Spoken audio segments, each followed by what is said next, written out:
ప్రజాపాలన దినోత్సవం సందర్భంగా సంగారెడ్డి జిల్లా కలెక్టరేట్ కార్యాలయంలో జాతీయ జెండాను ఆవిష్కరించిన వైద్య ఆరోగ్య శాఖ మంత్రి దామోదర రాయనరసింహ. కార్యక్రమంలో తెలంగాణ రాష్ట్ర పారిశ్రామిక మౌలిక సదుపాయాల సంస్థ చైర్మన్ నిర్మలా జగ్గారెడ్డి, జిల్లా కలెక్టర్ క్రాంతి వల్లూరు, జిల్లా ఎస్పీ రూపేష్, అదనపు కలెక్టర్లు చంద్రశేఖర్, మాధురి మరియు జిల్లా అధికారులు, ప్రజాప్రతినిధులు పాల్గొన్నారు.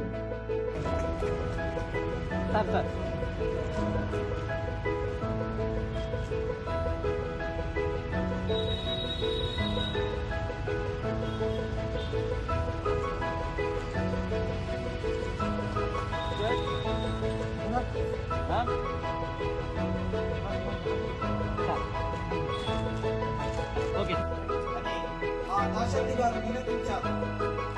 ఆ నినాదంలో తెలంగాణలో పుట్టినటువంటి పుత్రులందరూ కూడా వైప్లవ్య సంచలనంతో, విప్లవ సంచలనంతో ఈ తెలంగాణను సాధించుకున్నాం.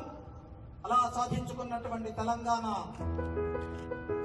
రాష్ట్రం, అలా సాధించుకున్నటువంటి తెలంగాణ ప్రాంతం, మరి దానికి పసుపులు పోసినటువంటి అమరవీర అధికారులు అందరూ కూడా, అలాగే కలెక్టర్ మేడం గారు,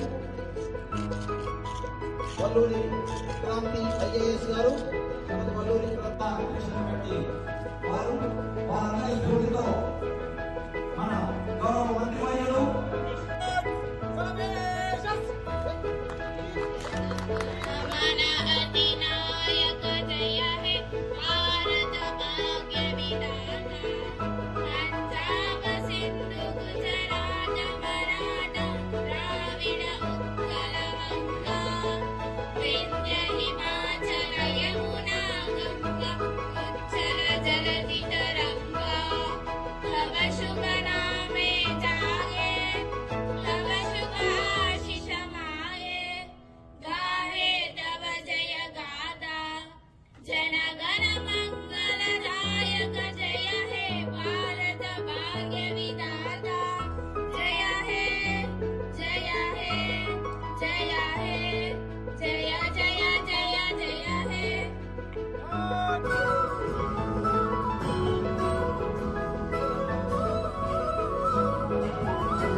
వారికి చిన్న బహుమతులు మంత్రి గారు అందజేస్తున్నారు.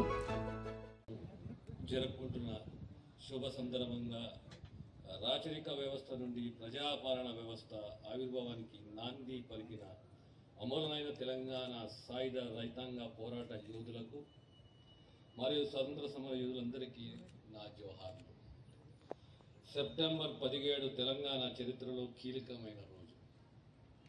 నిజాం పాలిత ప్రాంతమైన హైదరాబాద్ సంస్థానం భారత యూనియన్లో చేరి నేటికి 76 సంవత్సరాలు పూర్తి చేసుకొని 77వ సంవత్సరంకి అడుగు పెడుతున్న సందర్భంగా హాజరైన ప్రజాప్రతినిధులు, అధికారులు, అనధికారులు, పాత్రికేయులు, ఉద్యమకారులకు, కార్మిక, కర్షక, విద్యార్థులకు, జిల్లా ప్రజలందరికీ